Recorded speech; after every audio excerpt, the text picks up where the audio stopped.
Hello, everyone. Welcome to this episode of Hustle, Heart and Innovation with Josh Morris. Josh is the Scotland football agent for SEG International and has been so for the past 5 or 6 years. We did focus heavily in this on how to break into that industry rather than what it's like turning the wheels in that industry. I hope you get a lot of value out of that. Please comment, let us know how you find it. Josh's a great guy to learn from. I've really enjoyed getting to know him. Also, please remember to subscribe, whether you're on YouTube or on Spotify. Really helps the podcast. And please enjoy. Afternoon, Josh. Welcome to the Hustle, Heart and Innovation podcast. Thanks a lot for coming on. How are you? Problem. Yeah, all good, thank you. Right, before we sort of start finding out some things about you, I've got a couple of quick fire questions, right? Sure. And so this is me asking ChatGPT what are interesting things to ask an agent. Okay. Early mornings or late nights? Late nights. I was thinking that as well, going to games and that, probably I morning. just don't. I don't do early mornings at all. Anyway, right. Gut instinct or data? Gut instinct. Want to elaborate? Uh, just personal experiences, not just in the Hmm. football world, but in life. I think gut instinct tells you a lot. Yeah, I think I would go off that more. Yeah, data's helpful, but I think gut instinct's sometimes most of the time right. Supposed to be your sixth sense as well. Exactly. Risk taker or calculated? Oof. Mm, Risk taker. Let's agree with that as soon as you've come on this podcast after only meeting me once as well. So, right. Proofs in the pudding. Let's learn a bit about you, mate. So, let's tell me a bit about Josh pre football agent. So very quick tour of grew up in Edinburgh, Musselburgh briefly. Moved across to Fife when I was primary two. Um, Stayed in Inverkeith then, went to school there, played with the football team there. Grew up just playing football really. And then the team I played in moved to the Edinburgh leagues. So we played against all the sort of top teams in Edinburgh. That then helped me sort of build friendships and connections in Edinburgh, even from a younger age. And yeah, kind of left school, wasn't that great at school, to be honest. Enjoyed the social side and PE most. Um, and then when I left school, I did actually was very close to a scholarship in America. In To football, do, yeah, to go and right? play. So had a few offers, but came from a single parent family, and it just financially wasn't going to work. It was like going to be quite expensive, so we kind of canned that idea at that point. And that kind of left me a wee bit stuck. So yeah, went to college, did sports coaching. Also started working in a hotel just to get some money. Um, Thought I was going to make it as a professional football player. Clung on to that idea for a few too many years. Hmm. Um, Who were and you then playing for that made you think that? well, it was more just I had that kind of dream and real desire to make it as a professional football player. So I started. It was when I was at Berwick Rangers. So I signed with initially with their reserves and then got offered a 2-year contract. Fortunately for me, it was the same year that Rangers got demoted into League, well, it was now League Two, but at the time it was Division Three. Uh-huh. So I managed to get an experience of playing against Rangers, both home and at Ibrox, which was exciting. And at that point, it was kind of like had this vision of I'll do well here, and then I'll get a move there, and then I'll do well and get a move there, and then I wasn't good enough. But no, I worked in hospitality for a year, so I worked in the hotel industry. Worked my way into a sort of management position, learned a lot from it, customer facing, dealing with the sort of operational side of things, even the sort of likes of like financial planning and things like that within, the revenue streams and stuff. It was really interesting, but I got to a point where it wasn't really, I knew it wasn't for me long term. I always knew there was more out there. So that's when I decided to go back to uni when I was 28. So because of my college degree, college course, I was able to then go into third year at uni. So I didn't have to do the full 4 years, Right. which was helpful. So I did 2 years of sports management degree at Glasgow Cali, um, which was amazing. However, when I did go in to start the course, I went with the view to being a PE teacher. That was like my end goal. And then within a week of doing the course, I was like, nah, PE teaching is not for me. There's more out there again. So I kind of was always looking at the bigger picture and what else was happening. So, and the What course what was types great. what types of things are on a sports management syllabus? Like, what's the sort of It was yeah, actually quite interesting because there was quite a lot. So we did a lot of, for example, in the first year, we did a marketing segment. So Um, that was actually the only time I ever had to sit an exam at uni right? was it was a marketing exam. So it was a marketing block. And we had to do, it was like a full marketing campaign we basically had to do on behalf of a client essentially. But there was also the likes of, there was the businessy side of sport and, economics. And there was then looking at, trying to think, you're now racking my brain to think exactly what it I was. can. It's interesting though because I can see why after a week, if you've seen that's the sort of Exactly. yeah, you And we you're had a couple of sort of guest speakers from people in the sports industry, and it was people that were running, for example, it was like Ayrshire's version of Edinburgh Leisure, essentially. It yeah. was like somebody that ran that and talking about how they got into it and all that sort. And I was thinking, there's a lot out there. And then my head went straight to football, and I always wanted to, well, obviously initially wanted to play at elite level. When I couldn't do that, it was then how can I be involved at an elite level in football? It was then thinking of all the different sort of roles and sort of parts of that. So there was the coaching route. That was obviously difficult. Then there was looking at the scouting route. Then there was looking at even like director of footballs and sporting directors. That was like kind of, and what still is a bit of a sort of booming industry, I suppose. And it was looking at all these, and then that's when the sort of agency side came into it, and I thought, that's interesting. And it kind of so all kind of it was all kind of tailored towards, and I did my dissertation based on nothing really to do with sort of business, but it was a bit. I did my dissertation on mental health in Scottish football, but a part of that got the ball rolling in my head as to why I felt I could make a good agent because not just the mental health side of things, but the whole support package that's involved for a football player, I didn't feel was good enough. And from my own personal experience at part-time level, I'd experienced that it wasn't good enough.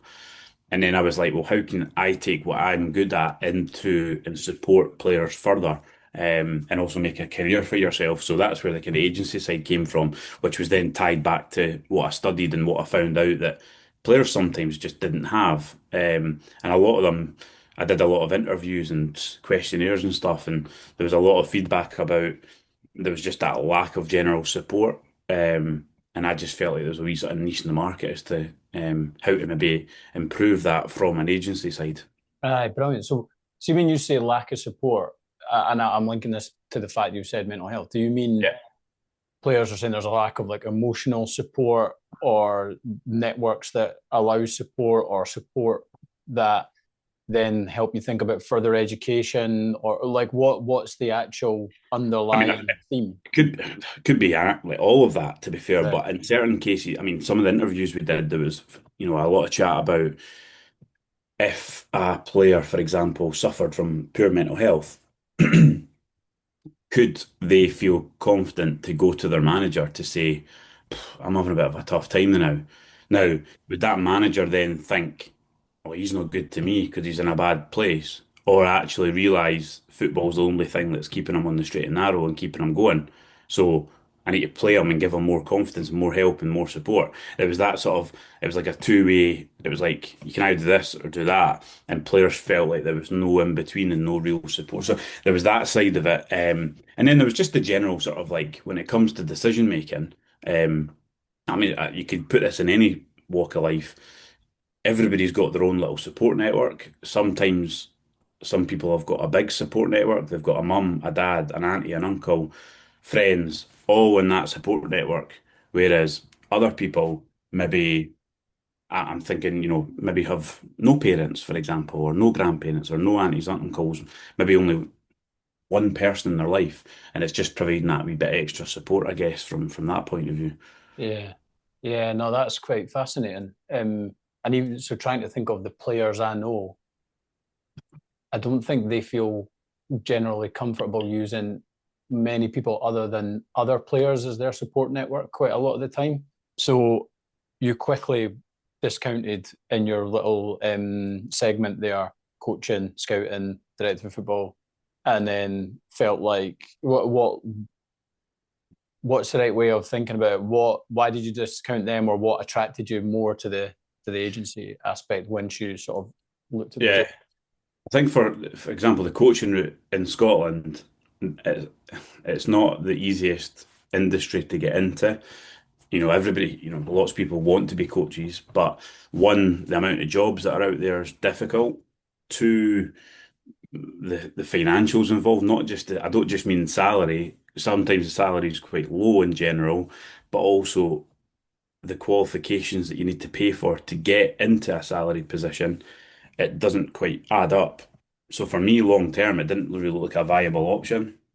Or it was it was an option, but it wasn't guaranteed. I mean, Aye, nothing's guaranteed, but the there wasn't risk like a the sort of, risk side to it is high. yeah, I remember Bera saying to me as well, like it's actually quite an insecure industry, as in it's you could lose your job quite exactly. unexpectedly, and And where do you go there's from that there? aspect, job security if you get further Yeah, up and higher up.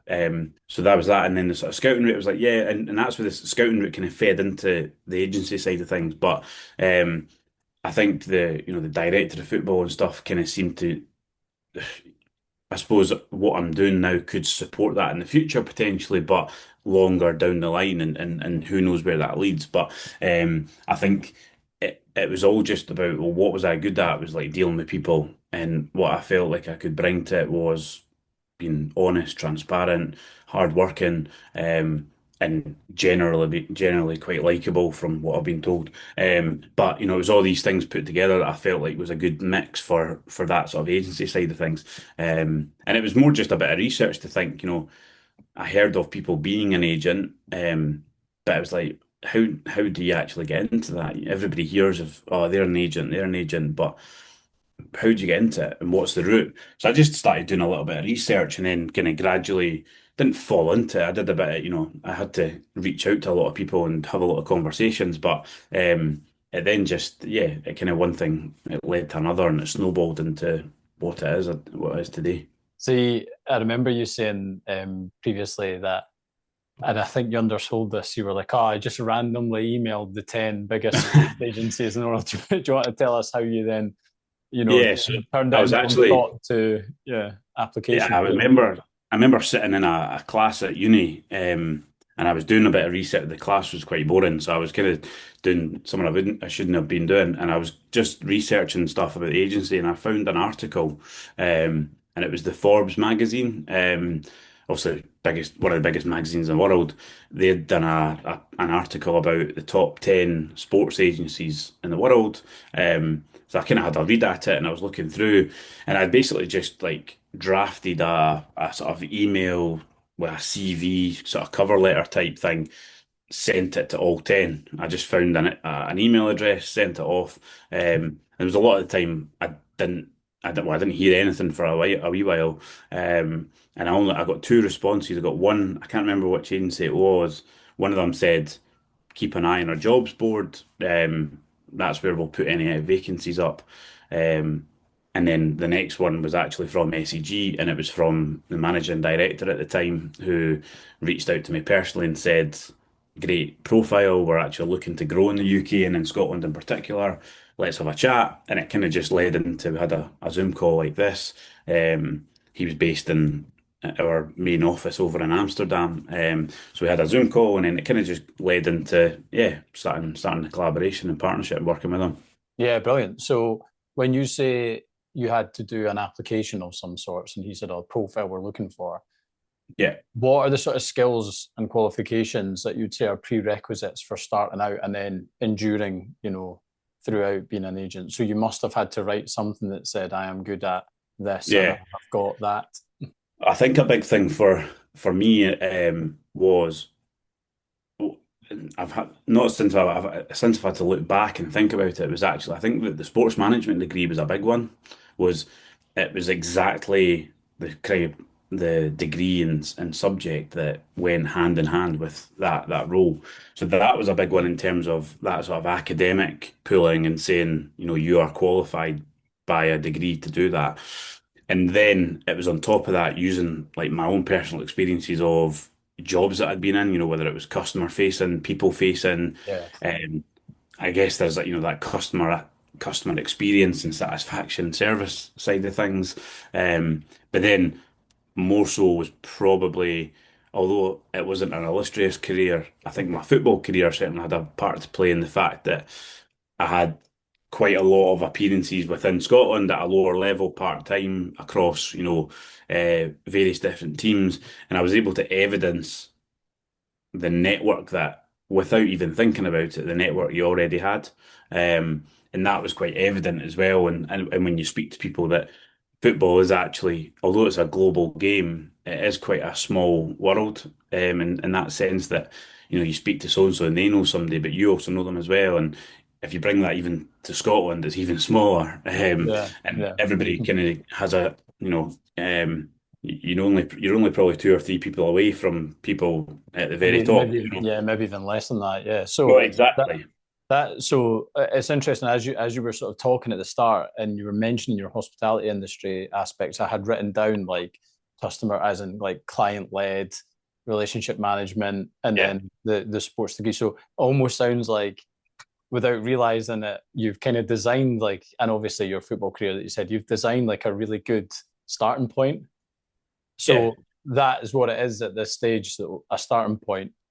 What do SEG give you to go from starting point to player, and what does that whole journey of getting a player represented look like?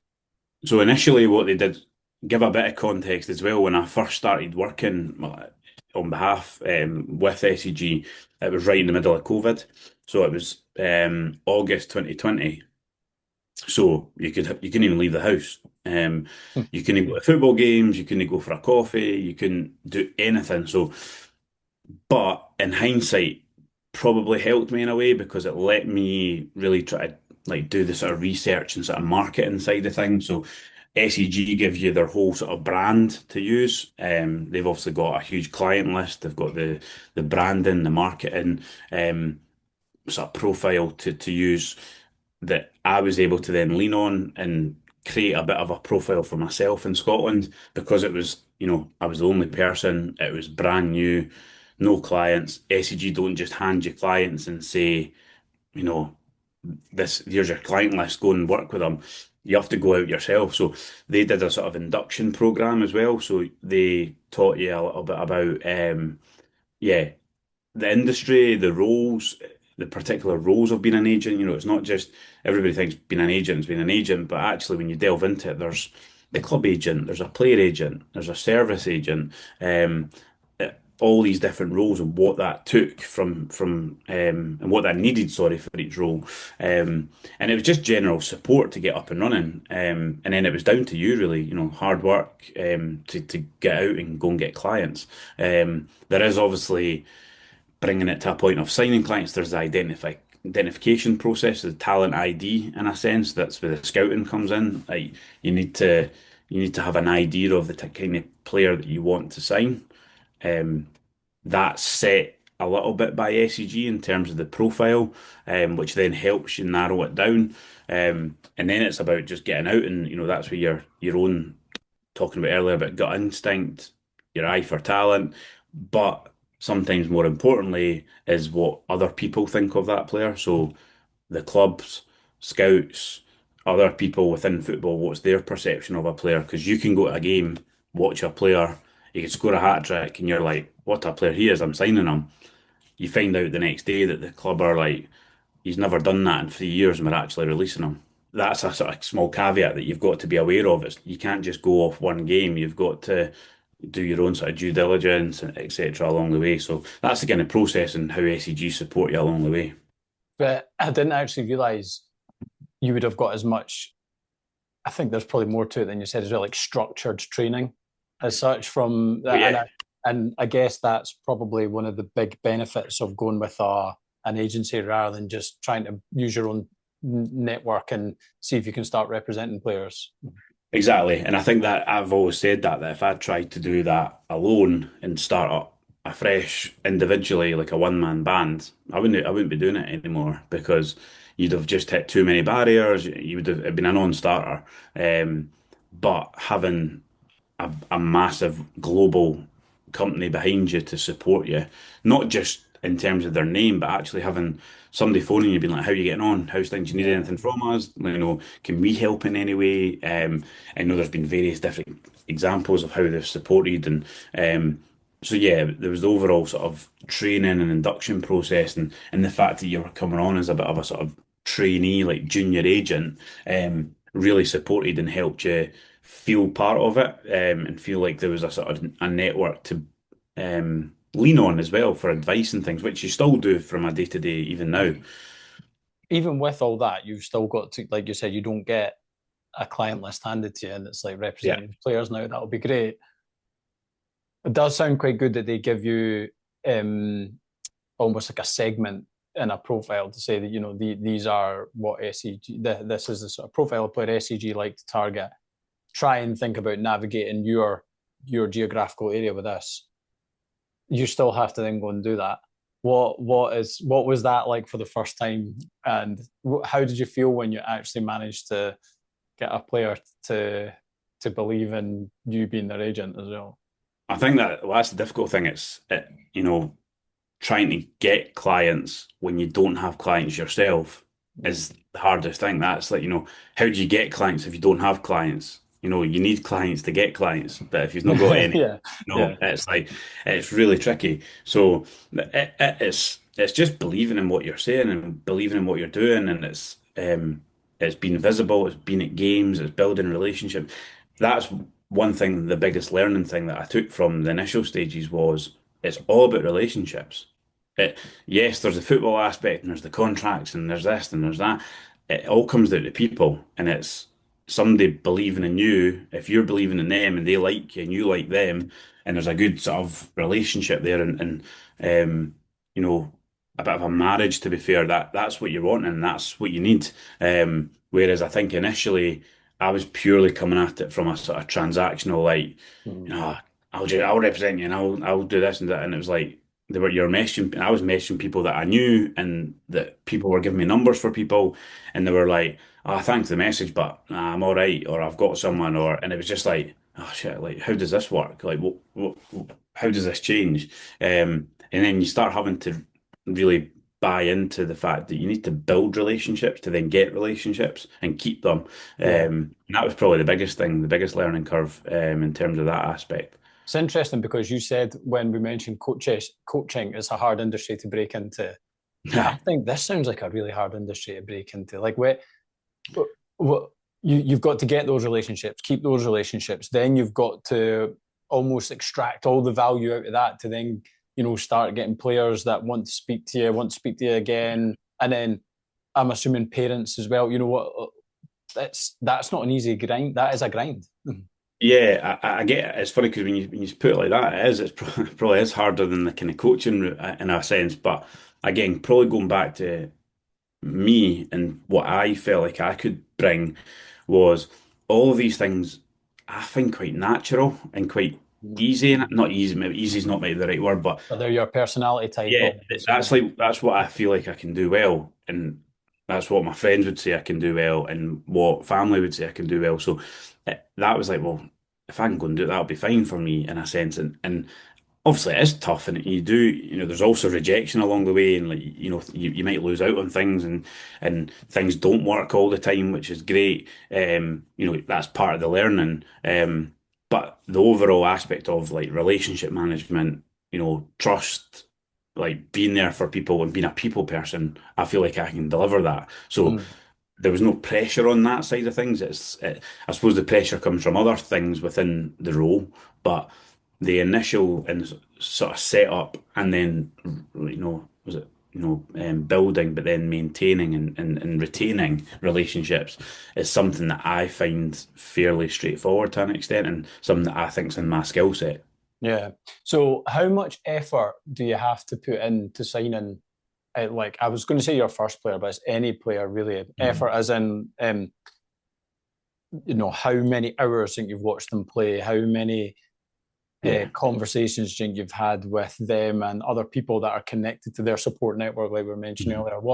What's that overall effort like? And um, I'm still wanting to get like, can you remember the first time somebody said, I'll sign? In terms of like the effort thing, I suppose generally it does take quite a bit because, again, going back to the relationship building, to build any sort of relationship, whether it's work, like professionally, personally, you need to put a bit of effort in. But individually, it can be different in terms of, you know, not me personally, but colleagues, for example, have explained, something they maybe met a player on the Monday night for a meeting initially to discuss, and then by the Tuesday they've agreed to sign, the Wednesday they've signed, and Thursday they're a client within 4 days. And Uh, then sometimes it actually might take 6 months where you're like, you're having to build the relationship, sell what you do, sell who you are.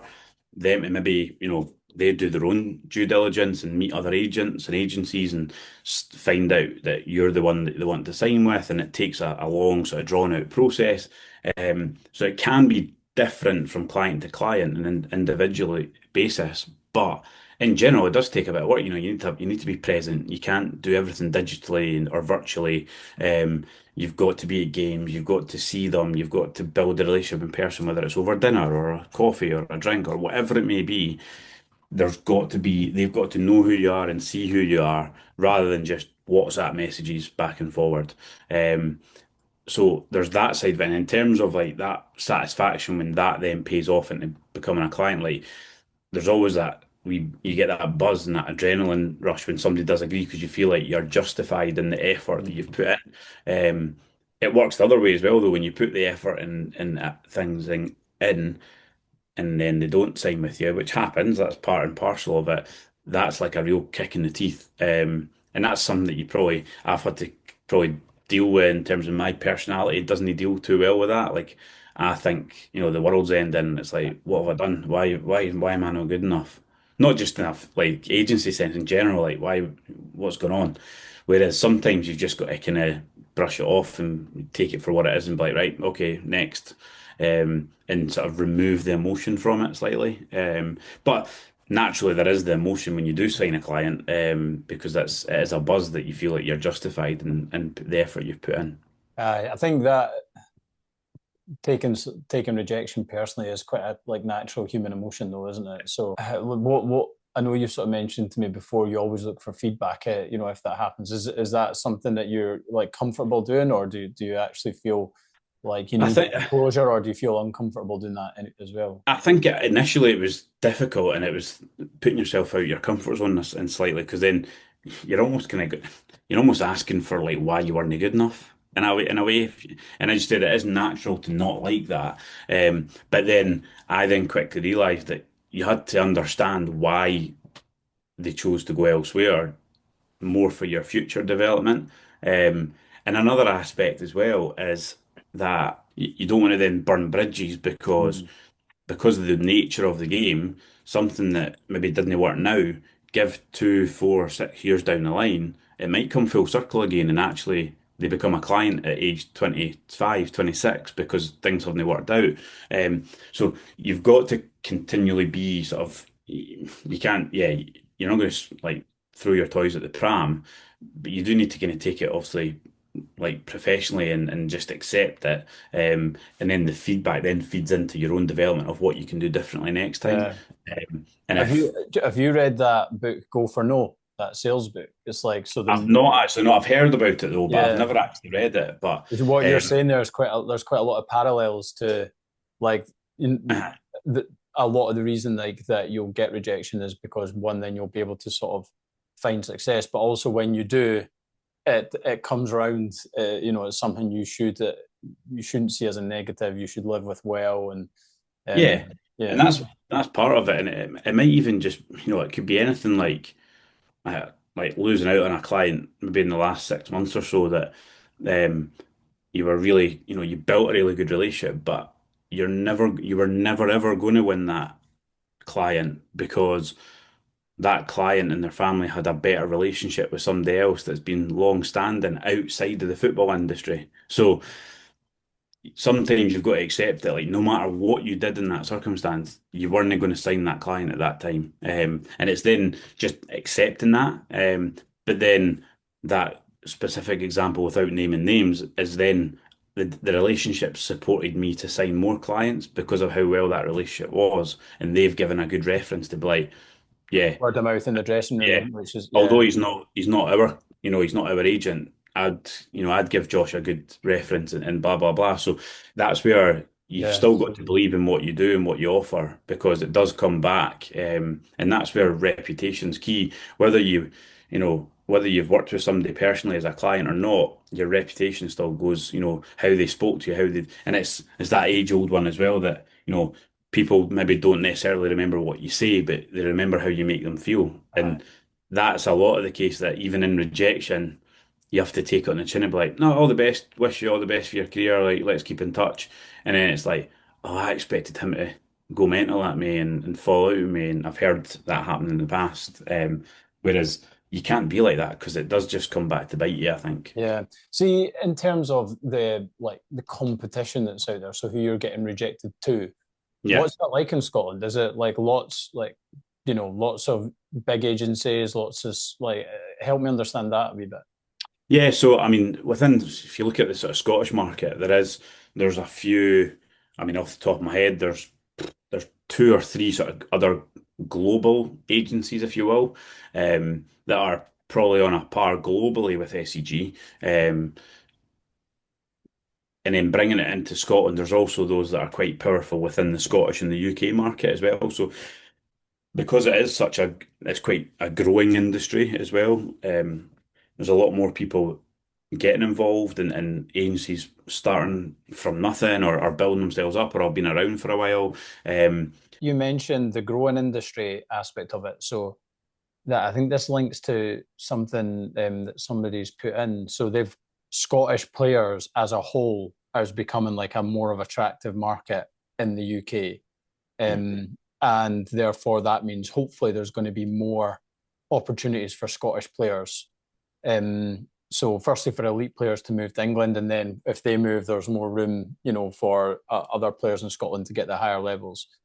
So basically, they're saying the knock on of that means more younger players will get academy time is the best strategy, therefore, to target top prospects at 14 or 15 years old, which in itself actually sounds quite awkward saying that. So it's an interesting viewpoint on it actually, because in theory, yes, it does create more opportunities in Scotland because clients are, and then players going down south, for example, then creates more opportunities in Scotland and vice versa. And then you're getting better quality players because they're playing in England, and that then affects the national team, which we're seeing just now because a lot of players are playing abroad in Premier Leagues. However, the reality of it is not enough Scottish players are getting an opportunity in Scotland, never mind abroad. So the argument is that academies can do all this work up to a point, but if they don't then get that next step into a first team and the opportunity to a first team, where's the development coming from? And that's where we hit a bit of a brick wall. And then there's the avenue, you could be devil's advocate on that from a Scottish and UK point of view, is the opportunities that it's creating in a squad for a place, whether it's in Scotland or England. Are you then filling it with another good quality player, or are you filling it with a player just to fill that jersey because they still need a squad to play on a Saturday or a Sunday? So there is a wider discussion, I guess, around the actual opportunities that are there for young players. I think in theory that the question that the listeners put in is correct, that it should be the case. However, we're not quite seeing that come to fruition because of the And barriers are I extremely hadn't high. thought of it that way. It's not quite filtering into first team minutes for these Well, it's not. And youngsters. I mean, you only have to look around the Premiership in Scotland to see how many teams are actually playing young players. There's not Yeah, that many. yeah, And that's where it's really difficult because you're then it's then up to the academies to prove that there's a pathway to first team for players to want to stay. So that's where the argument about going to England early and all this sort of stuff comes in. Yes, it might be a good opportunity, but actually, are these young players just going to England because one, it's a cheap option for English clubs. Two, like I said, it's a squad filler because their top player at that position is actually out on loan at another English club, developing faster, and he's the one that they actually think will make first team, and the Scottish boy's actually just there playing academy football to play a game. Do you know what I mean? So, I mean, this is just like yeah. spitball And ideas. then lastly, they might be getting offered money that they wouldn't even get if they hit the first team in Scotland as well. Exactly. So there's that avenue as Is well. that So true? Is the like economics of it in England, even at that sort of once they're allowed to sign professionally, that vastly different to I the mean, top league in Scotland? initially, at the first maybe sort of year or two, it'll be slightly higher, unless you're a real rare, top top player. Then that might be a slightly different conversation. But in general terms, initially the first year, because in England they can't sign professional till they're 17. So when you sign 16 in England, it's on a scholarship, so it's technically sort of limited by a certain Yeah, amount at a 200 quid a certain week type level. thing. Yeah, okay. Yeah. So once you hit 17, that's when the contracts can kick in and be a bit higher. But in general, yes, they're higher than Scotland, but they're not like thousands of pounds higher. It can just really depend on the individual basis.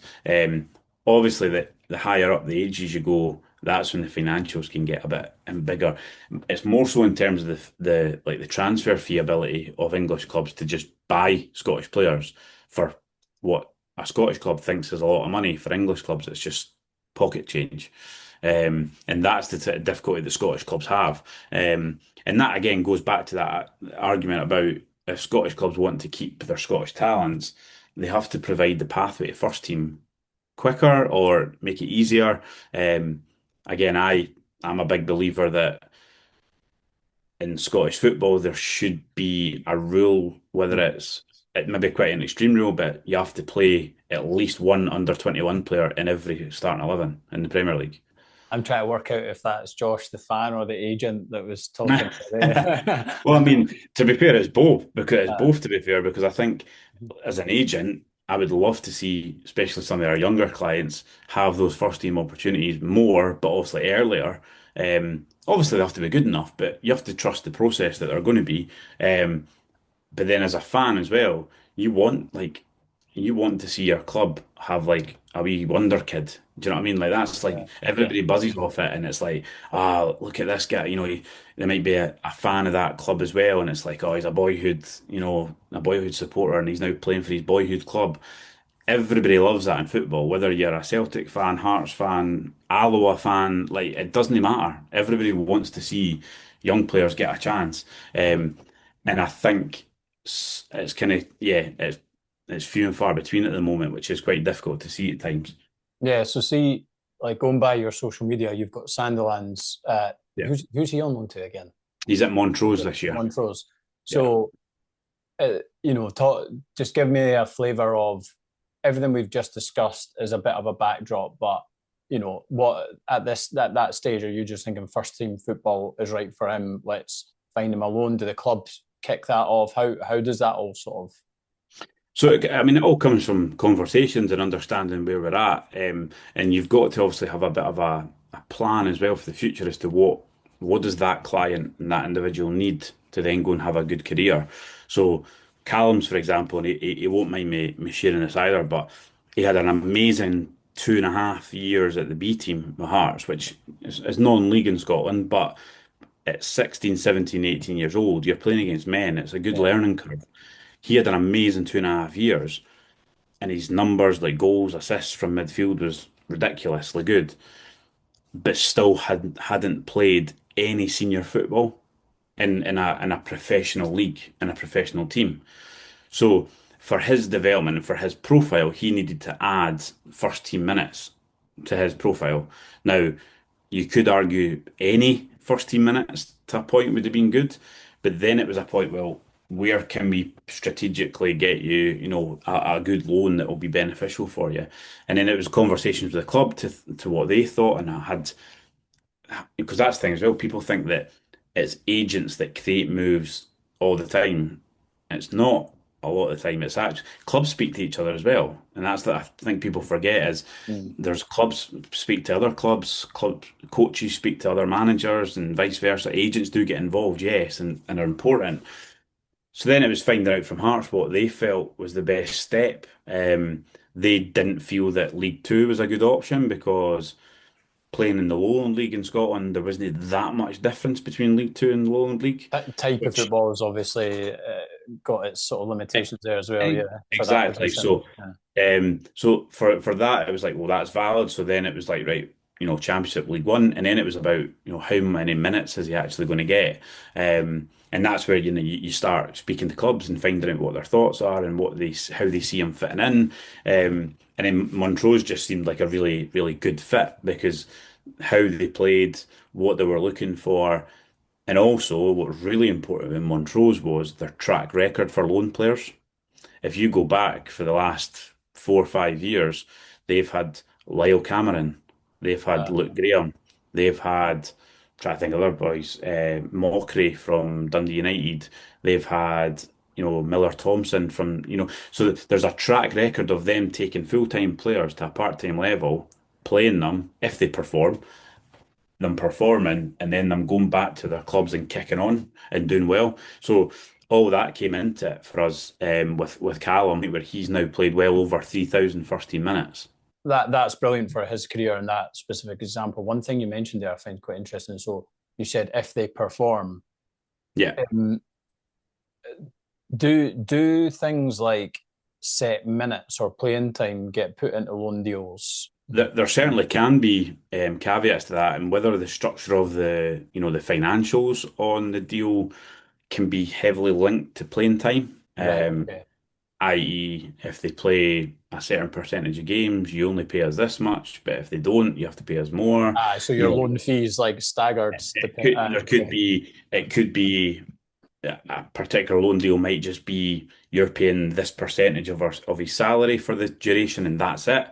There's others that might be here's a fee, and if the more he plays, the smaller that fee gets. Maybe all the way down to nothing, but Hmm. at least it's a bit of sort of success related. So it really Can't be big fees for no. I mean, the it's you're these fees are taken into consideration. What salary they're on and like how much cost. Yeah. Yeah. how much they're going to cost the parent club to actually pay that player for 12 months. We'll then use that as a barometer and help make it sort of financially viable. And Callum's experienced that at Montrose, using him as an example. And he's quite an open guy. He'll be happy. But there was a point where he found himself out the team. And it was a bit of a wee test for him to be like, well, it's up to you to get back in the team. And to be Mm. fair, he got back in the team and he went on a run where I think he got 4 goals and 3 assists in about 5 games. And it was like, well, there you go, you're back in the team. And he's never came out of it since. So there is all these, but again, that's part of the loan system. That's what the loan's all about is learning, you know, every loan's a good loan. It just you have to take certain things that might not be performance related. It might be you've been out your comfort zone in an environment where you didn't like it, but you've learned from it and you come back a better player and a better person. So there's all these things that come into it as well with a loan deal. The other one I was thinking of, so you've all going by your social as well, you've got Macaulay Tate. Actually, what I think is maybe more interesting about that one is how how you went about representing him rather than how the clubs agreed their loan structure, which you can maybe lean into because he's obviously had a loan then with the same club got another loan. So that in itself I find quite interesting that the clubs have agreed a second deal or you've agreed a second deal. What's the sort of relationship with him like? There was a mutual connection between like my best mate and his family and Macaulay's family. So it already sort of broke down a little bit the barriers and broke the ice a little bit. And then it's kind of just been, supporting him and supporting his decisions and what his thoughts are, and he obviously had quite a it kind of happened not long after we signed him actually, which was brilliant. We signed him and he had kind of got skyrocketed into the first team, started making first team minutes and appearances at at 18, and then it kind of flatlined a little bit in terms of playing time, and it was frustrating for 6 months last year at the start of the year where he wasn't playing much. But a lot of that's where that support network comes in, because a lot of the time at that point, you're not really talking about football. It's Mm. actually how's his well-being, how's his mental health, like how's he feeling, is he actually still feeling upbeat, or do you need to go for a coffee and have like really try to like G them up? This is for everyone, not just Macaulay, but I know what you mean. Yeah, um, yeah, yeah. I think that comes into it. So yeah, I think there's that avenue, and then it comes, like we do, is what they want from their next step. What is it? What does it look like? Like what level would you want to go to? Then it's the discussion of what's feasible and what would work, what wouldn't. And I mean, bringing it to like last summer, for example, going back to the loan or back to the club that he was already at loan at, it made logical sense at the time because Livy, he'd had 6 months in the championship and excelled, then came back. Livy also got promoted. So although it was to the same team, it was in another league. It was in the top league. So there was the avenue of, well, you're going back to an environment that that you're comfortable in, but also you're going to get minutes in the Scottish Premiership. And when he went on loan, he was only 19. He's now 20. And Mm. again, he's now just on, well, in fact, he'll have hit, 3,000 minutes in the Premiership this year, which at 20 years old is, Yeah, quite rare. It almost feels quite weird when you talk about player deals because you people just automatically are like, oh, financially, who's winning out of this? But it was more so they were going from top of the league to probably the lower proportion of the league, so it might be like less possession, less yeah, transition, artificial pitch. It was yeah. those like do those things get talked about as part of like the structure, or is it get experience, get experience? I think so. I think there's definitely a balance. I mean, obviously, Livingston have had a tough year in terms of where they find themselves. But that in itself, and I said to McCall even last week, I met him, and we chatted about that. And it's like, seeing 2, 3, 4, 5 years' time, we'll look back and we'll be like, "Pff, what a learning experience that was to be involved." Yes, it's not nice and it's not been that enjoyable, but actually he's played a lot, and it's taken small wins out of the season in general. They've also at that age, this not just Macaulay and Callum, for example, all ages, there's an avenue where they've got to prove themselves to be robust to Mm. play all these games. It's all very well going on loan, but can you be available for every game? Add again, touch wood, we've got 6 games to go in the Premiership, for example, but Callum and Macaulay, I don't think they've had an injury this year. So, in fact, I don't think I've had one for the last 2, 3 years. So Yeah, so they're they're they're quite pro- durable from they're that proven they're sense. Yeah. so in the future, if a club looks at it and says, "Oh, he's churning out 30, 40 games a year," that's a good sign straight away. That's interesting, right? So that's one data point almost, right? To say Yeah. these guys can play games over seasons. How, see in your role, how data aware do you need to be, and what sort of data points are you looking at when you're either talking to existing players or thinking about new players? So it's quite hit. I mean, like every club in football, I think just now data is also becoming really important. We have to do it as agents and as an agency because if we don't, we'll get left behind.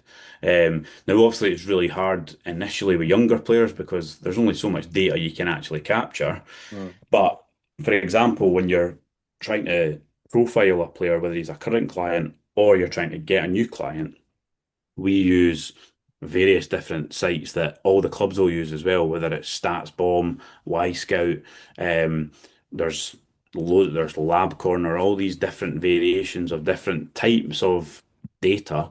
We have to know about that because if we don't, we'll just get left behind. And if a player asks us, we use a site called Sci Sports, which is very similar to a lot of them that are out there, but it provides quite an insight into their current performance related to Yeah. players in that position in the league. So it gives us a little sort of scatter graph of how they're looking. So we can use that. Data can also be heavily used for us to manage expectations. So if a player thinks that they should be getting a move to 3 levels up, actually the data suggests that they're not at that level yet. They might be needing another couple of moves before it, or we need to plan, Mm. you know, something else.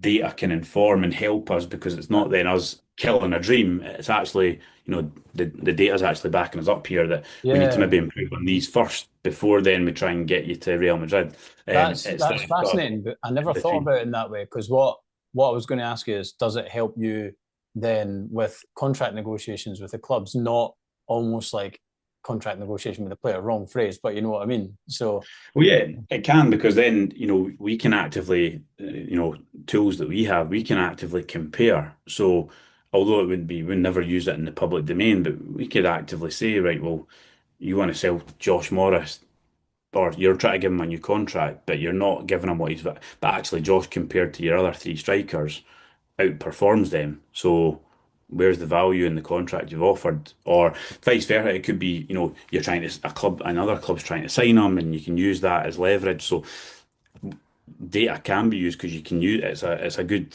barometer in terms of how valuable a player might be for a club.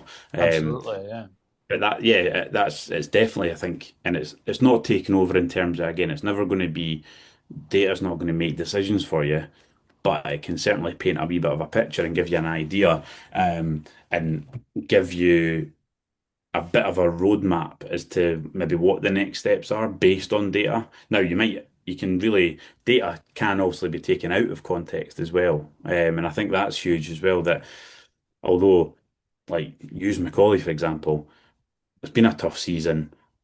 Is the data been amazing in terms of individually? It's maybe not been what we know he's capable of, but then there's reasons for that, is the fact that they've struggled in the league and they've maybe not had a lot of the ball and been up backs against the wall at times. And so there's all these different sort of outliers that you have to take into consideration. And that's where we'll use it to our benefit, but it doesn't make our decisions for us. yeah, absolutely. So when you're thinking about like data as one aspect that you can use maximizing each opportunity for your client in like a contract negotiation, what other things are there? And then I always find like some of the like I had an agent on this before and he was saying like there was MVP bonuses in America. I always find this sort of the bolt-ons quite interesting. What sort of ones have you seen? What ones do you use and how do they get drafted in? So it totally depends, like club to club, player to player, whether in terms of where the club is and what their expectations are. Like, are they expecting, certain clubs will have, it might actually be related to like the transfer fee that they've paid for a club, that if they, and you hear about it all the time, like add-ons will add up, the fees this, but the add-ons might take it to that. But what are the add-ons? Are the add-ons that, St Mirren are going to win the Champions League next year and they'll get an extra 2.5 million? Probably unlikely. Mm-hmm. Well, it will be unlikely because they're not going to be in the Champions League, Aye. are they? So You there's know, my all these. manager. Oh, exactly. So there's all these sort of variations. So it can be quite led to that, but it totally, and it obviously it can also be dictated to by the market as well. The Scottish market isn't there flush for cash, Mhm. so it's not like there's going to be these wild, crazy bonuses in there for if players make team of the year or this or that, or it's different. And like using like MVP, for example, like sort of American market, like that's how they're structured. That's like, that their MVP awards, like players want that every single year. That's like a big news. Whereas in Scotland, is it the be all and end all for a lot? It's yes, it's big news, but it can totally depend on the market. But Yeah. obviously it depends on your client as well, and what how that club value them. And they might have, wage structures. They might have, you know, they might say we don't add clauses like that because that's not how we work. And it's like, well, fair enough. You can only ask. You can only Yeah. you can ask for these things, but club to club it might be totally different. But yeah, And you just take things like on an individual basis. yeah, I do find these things quite fascinating though, because I've heard in Scotland, like in the top league, some clubs do have things such as a player has put in their contract and which the club have agreed to that they have to be the highest paid player at that club. And I just find Yeah. it fascinating a club would ever actually agree to that. or how valuable does that club think that player is for them? If they think he's indispensable, then why that's probably quite a good one to have actually, because you're always going to keep him happy, you're always going to keep him, on side because of that clause.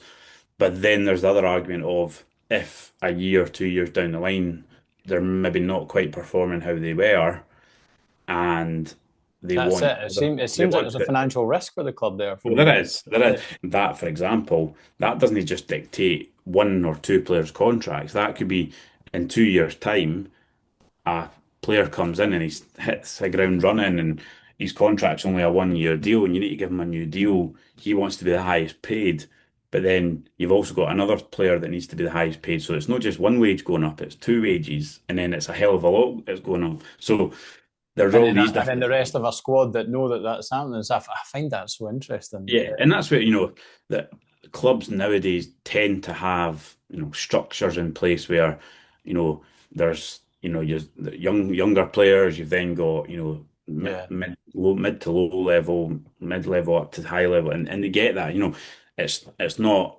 rocket science to know that your attacking players that score goals are going to get more money than the rest because they can win games. Um, but there obviously is, variations within that players and clubs have to kind of be aware of as well.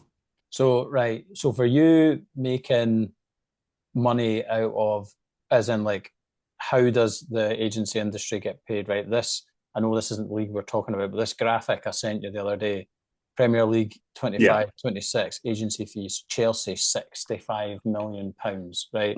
So I mean that's like an eye-watering amount for an industry where most businesses lose money year on year.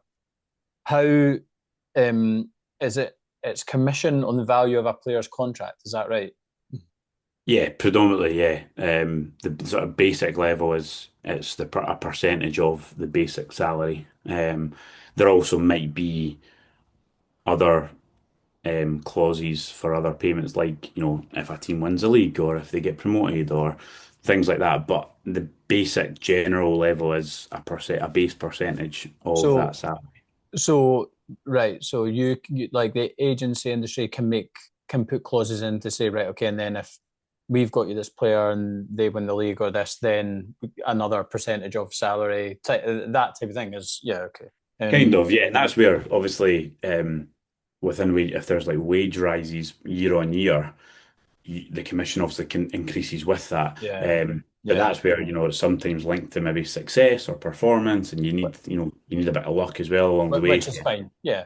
And then Absolutely. what are the other ways? So I heard on the radio that somebody said, so that's not the only moment when agencies will make money. And the way they sort of leaned into it was like you can make money off clubs saving on player salary if you move a player out. Like is there a sort of like underworld of ways of making money that the general public wouldn't see? Well, yeah, I mean, there's obviously, I mean, in any way, shape, or form, if you being a representative or agent, the role of that is to you're creating opportunities for whether it's for it's for clients, but the word client could refer to a player, it could refer to a club. So you could represent a club.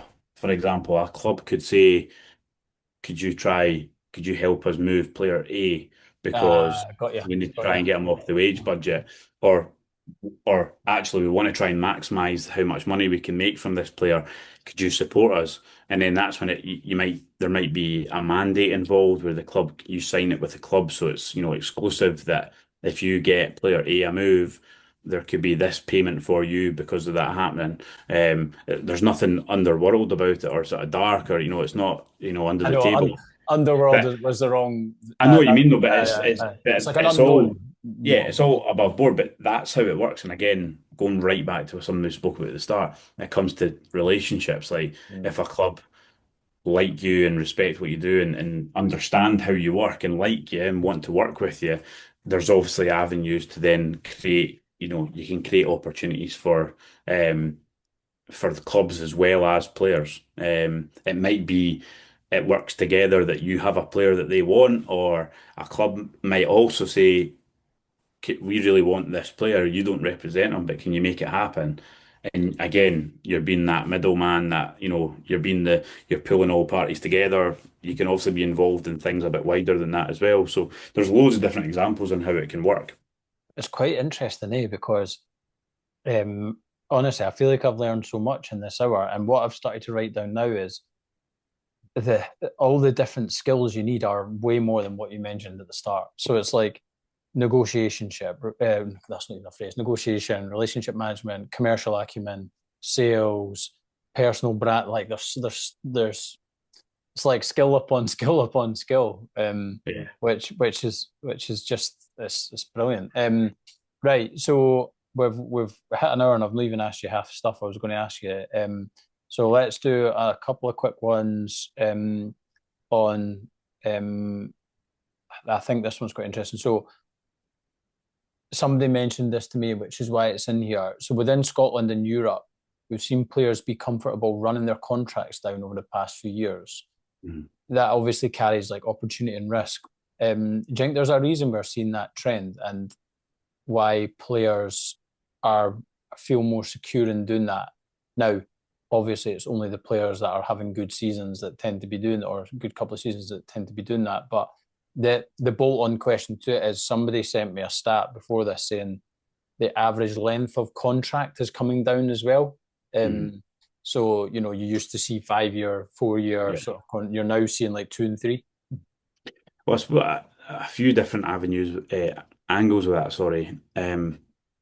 Contract lengths, for example, that can come down to, clubs, for example, in terms of their financial planning. That because a 5 year contract, yeah, sounds great, oh, brilliant, 5 years. That's 5 years of financial investment that they've got to make. They maybe don't have that investment to make, so they need when you sign a contract, the understanding is that you're going to be there for that length of time. Whether you are or not, it's a different matter, but they've got to, commit to paying X wages for that 5 year period.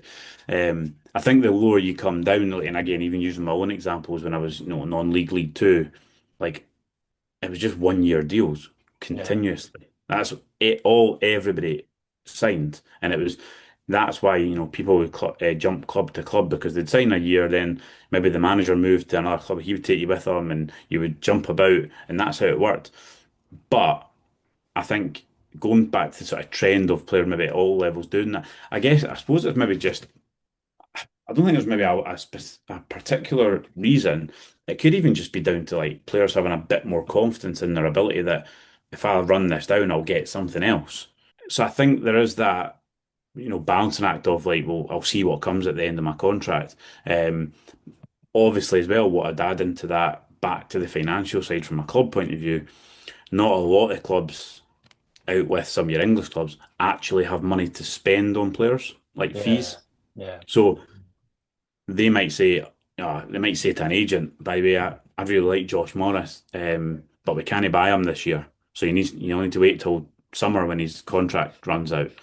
So there's all these things will happen in the background as well, but it probably does more come down to the transfer fee side of things and also the younger players that you've got like training compensation which comes into it as well that might put off clubs wanting to buy players because they've not got the financials to go and spend 250k on a young player. So they maybe need to wait till he's a bit older and the contracts run down and all these sort of things and variations come into it. So yeah, It's a there's good probably a couple of reasons to that. it's a good point on the transfer fee aspect, isn't it? Like the depth of the financial market in Scotland is quite shallow. That means Yeah, even if you're one of the teams in the Premiership and you like a player and they've got 2 or 3 years left on their deal somewhere, yeah, you're gonna have to spend, and that's sort of not what people want to do. And then, interestingly, a player I know said it's my ability that's my security, not my contract, which I exactly. think you're right. Players maybe are getting a bit more confident, right? Let's jump into some listener questions because we have missed some stuff that I'd like to have covered, but that's fine. Can maybe do a part 2 in 3 years' time when you've got 50 more players or however many you've got under your belt. On the job security one that we just discussed, football can be quite an insecure industry from an income perspective. Do players get paid a pension by clubs at all? Is that something you would negotiate? That's from Stuart.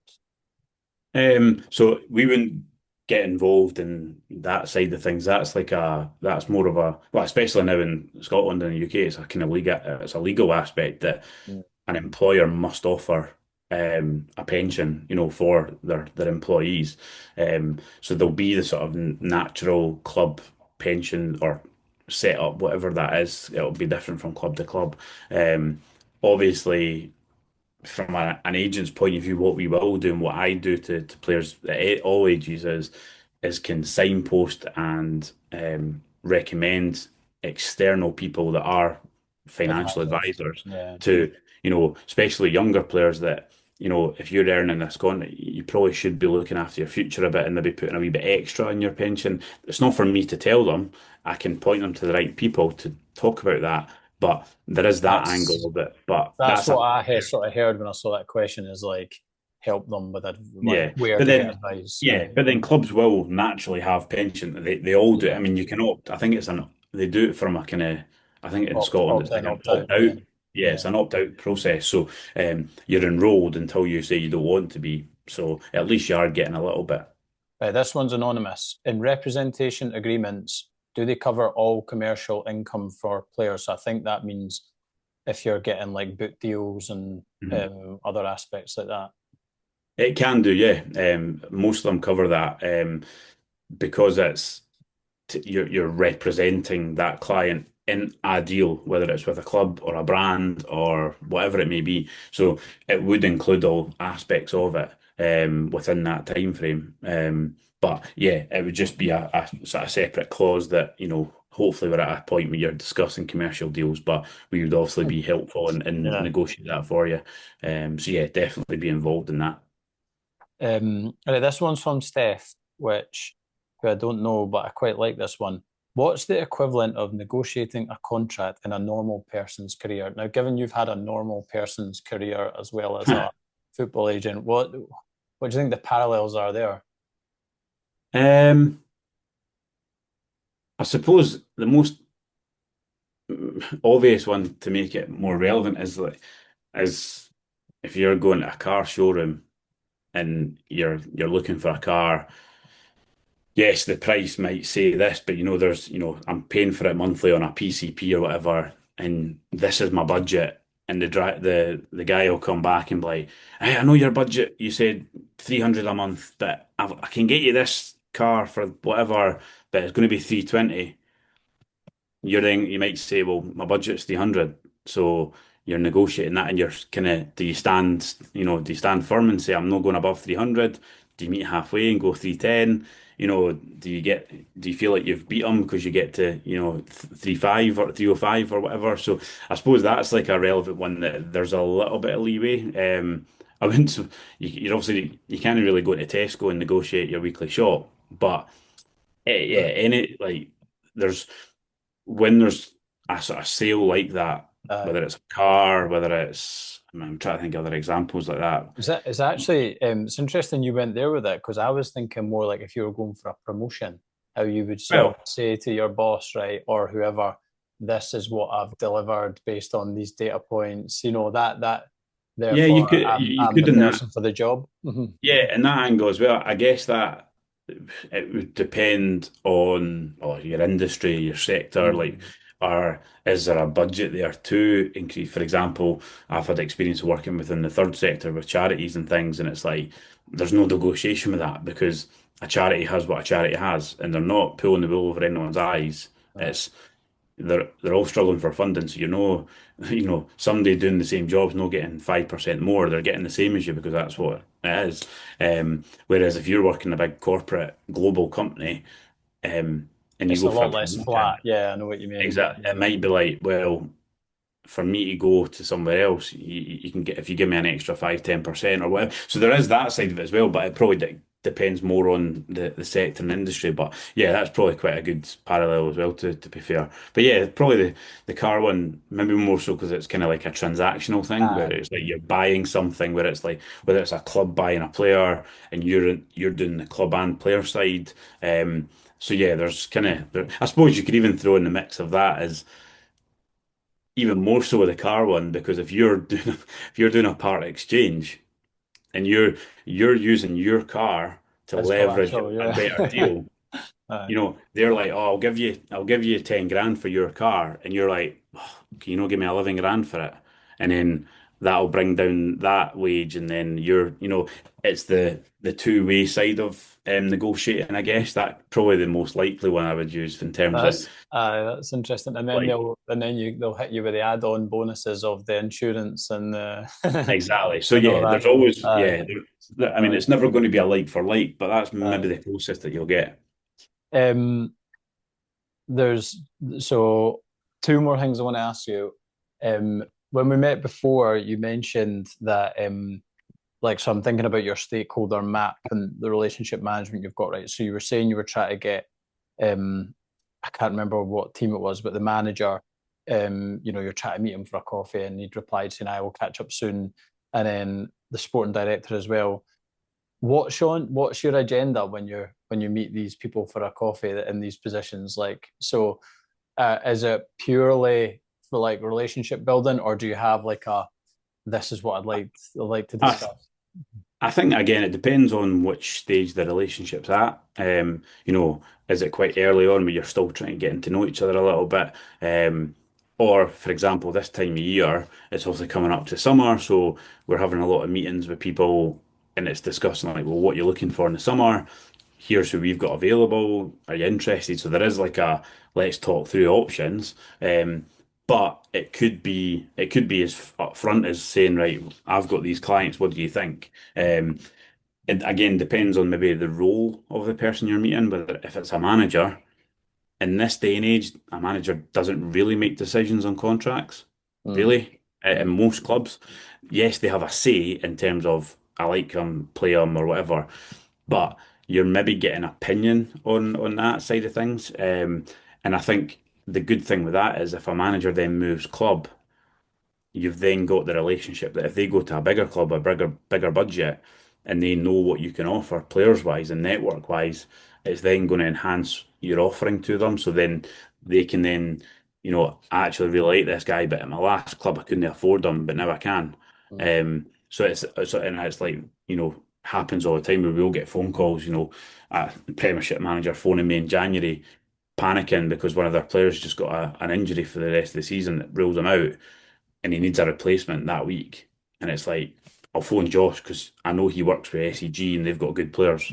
yeah. That's as simple as it could be. The going for a coffee or the meeting them, it's just supporting that relationship. But then within the meeting, you're not going to be sitting chatting about the weather too much. You're going to be, football, what you're looking for, what's your thoughts on this guy. You might have players at that club, so it's then like, what's the vision for him? What do you Mm, see? And then that's where, yeah, the relationship comes in, and you can only hope that again, you can only hope that they're giving you the sort of respect and giving you reasonable and truthful answers. But that's where accountability comes in as well. If they tell you one thing but they do the other, then the relationship can break down. So it's not within their interest to do that as well. So it's just about, yeah, being open and honest and transparent, but that's part of the relationship. yeah, so it's like a deepening of relationship on a continual basis type thing. Absolutely. Yeah. Right, I'm going to try my new feature on you, right? So, Oh, okay. what did my last guest say? So, somehow one of my last guests said that I'm going to ask you. So, Matt Jarvis said that if he had known the rehab process for all his injuries that he'd have to go through to get back to being an elite level player, he probably wouldn't have managed to do it. Would you start again if you knew what it would take to become an agent 6 years down the line? Oh, good question. I would, I definitely would. And I think the reason behind that is if I go back to when I was sat in that, uni course, I wanted to be in elite football and involved in elite football. And although I'm still very much at the very beginning of my career, and I realised that, I think if I think back to that point and think about what I've done and who I've spoken to and places I've been, you're like, yeah, that's where I wanted to be, and that that's what I've dreamt about doing. And yeah, it's tough and it's hard, but it gives you hope to keep going. And if you think in sort of 3 year cycles of 3 years ago where I was, how much we've done in 3 years, 3 years before that, how much you've done. yeah, if I just keep thinking like that in the future, it's only going to kind of hopefully improve. So Yeah, brilliant. I would definitely say, I would definitely, yes, it's been tough. Would I do things differently? Maybe, but part of it, everything you do, you learn from, and whether it's good, bad, or indifferent, you take something from it. And I'm fortunate that I work within an organization that has guys that have been doing it for years, like 15, 20 years, sometimes more. Um, and I can pick up the phone to them and ask them for advice or include them in something that I learn from it because I've seen them doing it. And yeah, like we had last week, we were down in London for a big UK team meeting with all colleagues from the UK, and even just sitting in a room listening to examples and stories and how people do things. It's like, wow, like, and you come away feeling so sort of motivated to then implement some of that in your work. So yeah, I would say I would definitely go back to it. Going back to it. I can tell even just by your body language that you're almost inspiring yourself via, which is good. So Why? thinking in 3 year cycles, then you've done Yeah. almost like 2, 3 year stints. If we do this again in 3 years, where would you like to be?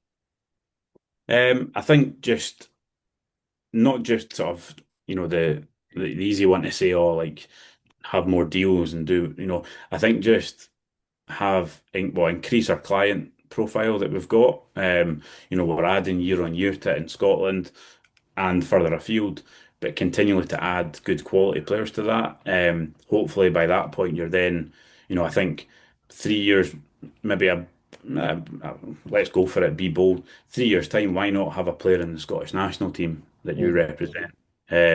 I think that's got to be, if you look at our team in England, the last English camp that they had, we had SEG had two players in the English team, Dominic Calvert-Lewin and Nico O'Reilly. So 2 years, 3 years ago, that seemed a wee bit further away. It seemed a bit of a not a pipe dream, but it was like, well, that's where we want to get to. They've done that, and I think if we could do that within the next sort of 3, 4, 5 years, have a player, at least one within the Scottish national team, yeah, that would be a real step in the right direction for us. But yeah, that's probably yeah, a brilliant ambition to have as well. And this industry, as I've got to know you, and it really does sound like you've got to do your 10,000 hours, and then the critical mass curve comes. So I totally get that. Lou, absolutely. thanks for coming on, mate. In anything we've not covered you would like to mention? Um, I don't think. I think one thing I always kind of say, and I say this to everybody, is that I remember when I first started doing this, someday, and I told somebody what I was going to do, they were like, "Ah, you're too nice to do that."